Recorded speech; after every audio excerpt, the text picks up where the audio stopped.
Hi friend, Uma cooking চ্যানেলে তোমাদেরকে অনেক অনেক স্বাগত জানিয়ে আজকের ভিডিওটা আমি শুরু করছি। আমার এই চ্যানেলের ভিডিওগুলো যদি তোমাদের ভালো লাগে তাহলে প্লিজ চ্যানেলটাকে সাবস্ক্রাইব করে দিও, আর পাশে থাকা বেল আইকনটাকেও প্রেস করে দিও যাতে করে পরবর্তী ভিডিওগুলো তোমাদের মোবাইলে পৌঁছে যায়। আর লাইক কমেন্ট শেয়ার করতে কিন্তু ভুলো না। দুধটাকে আমি প্রথমে জাল করে নিচ্ছি, আর এদিকে আমি সুজিটাও মেখে নেব। এক বাটির থেকে কিছুটা কম সুজি নিয়েছি আমি। এবার সুজিটাকে ভালো করে মেখে নেব। আমি অল্প অল্প দুধ দিয়ে ভালো করে সুজিটাকে মেখে নিচ্ছি।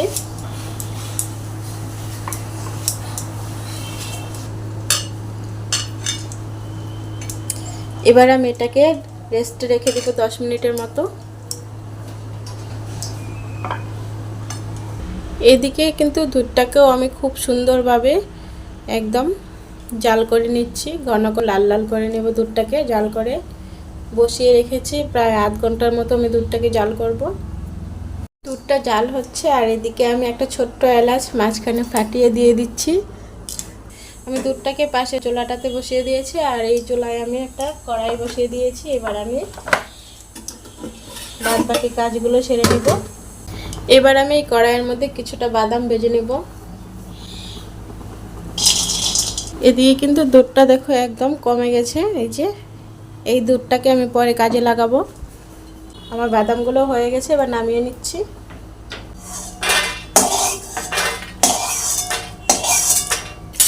এবার আমি কড়াইয়ের মধ্যে আবার ঘি দিয়ে দিচ্ছি।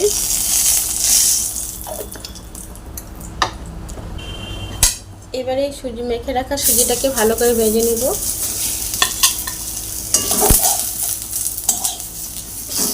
লো ফ্লেমে আস্তে আস্তে।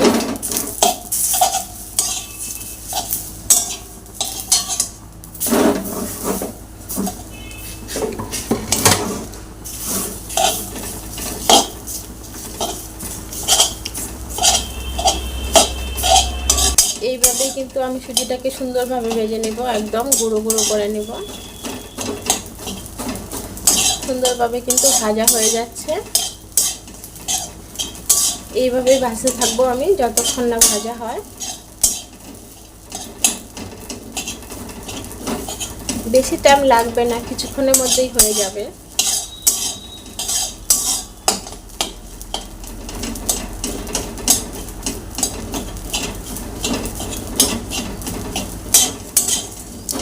খন্তার সাহায্যে যে দলা পেকে আছে এগুলোকে ভেঙে দিব।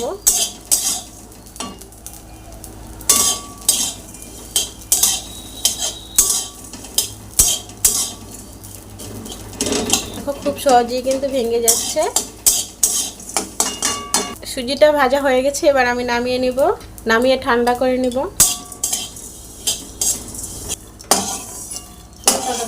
এদিকে বাদামগুলো যে আমি ভেজে রেখেছিলাম, এবার লাল যে চোচাটা উপরে সেটাকে একটু ছাড়িয়ে নিচ্ছি।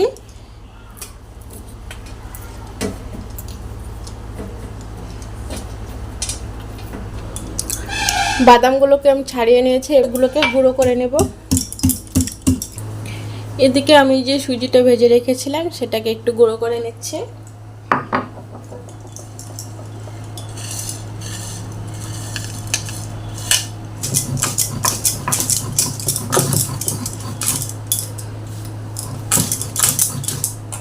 দেখো খুব সুন্দরভাবে কিন্তু ঝুরঝুরে হয়ে গেছে। এই যে দেখো, ঠিক আমি এভাবেই সবগুলোকে করে নেব।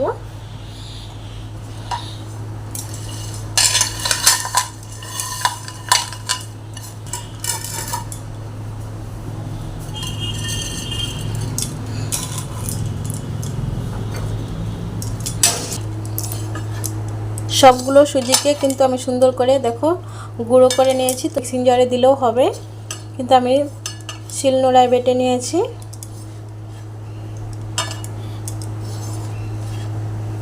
এবার আমি এর মধ্যে দিয়ে দিব বাদ বাকি উপকরণগুলো।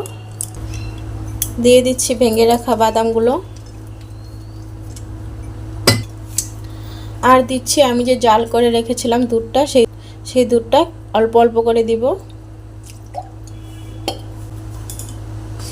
এবার হাত দিয়ে ভালো করে মেখে নেব।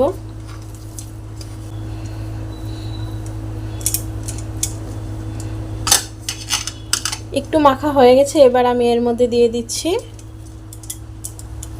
মধু একদম ফ্রেশ,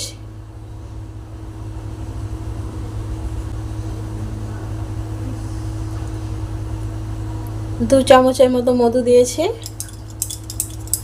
চাক ভাঙা মধু, এটা বাড়িতেই রাখা হয়েছে।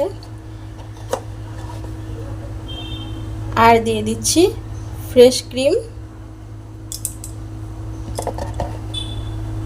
এটার জন্য কিন্তু ফ্লেভারটাও ভালো আসবে, খেতেও ভালো লাগবে। আর মধুটাই কিন্তু একটু মিষ্টি মিষ্টি করবে, ভীষণই ভালো লাগবে। ইউটিউবে অনেকে অনেকভাবে দেখিয়েছে, কিন্তু আজকে আমি যেভাবে দেখাবো সেটা কিন্তু খুবই সহজ সরলভাবে বানানো, খুবই সহজভাবে বানানো যায়। খুব অল্প উপকরণ দিয়েই এত সুন্দর হয় যে তোমরা না বানালে বুঝতে পারবে না। এবার ভালো করে মেখে নিচ্ছি, মেখে তারপর লাড্ডুগুলো তৈরি করব। এভাবে কিন্তু তোমরা অবশ্যই একবার বাড়িতে ট্রাই করে দেখো। মাখা হয়ে গেছে, এবার আমি লাড্ডুগুলো তৈরি করে নেব।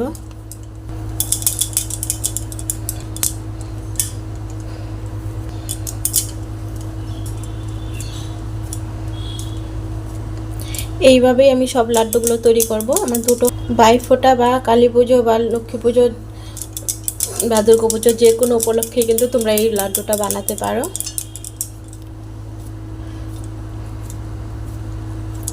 খেতে কিন্তু দুর্দান্ত হয়, বানানোও খুব সহজ, না বললে কেউ বুঝতেই পারবে না এটা লাড্ডু। এক এক করে কিন্তু আমি সবগুলো লাড্ডুই বানিয়ে নিচ্ছি। দেখো আমার লাড্ডুগুলো কিন্তু এবার একটা পাত্রে আমি উঠিয়ে নিচ্ছি। দেখো লাড্ডুগুলো কত সুন্দর হয়েছে, খেতেও কিন্তু দুর্দান্ত হবে। প্লিজ তোমরা বাড়িতে একবার এভাবে ট্রাই করে দেখো।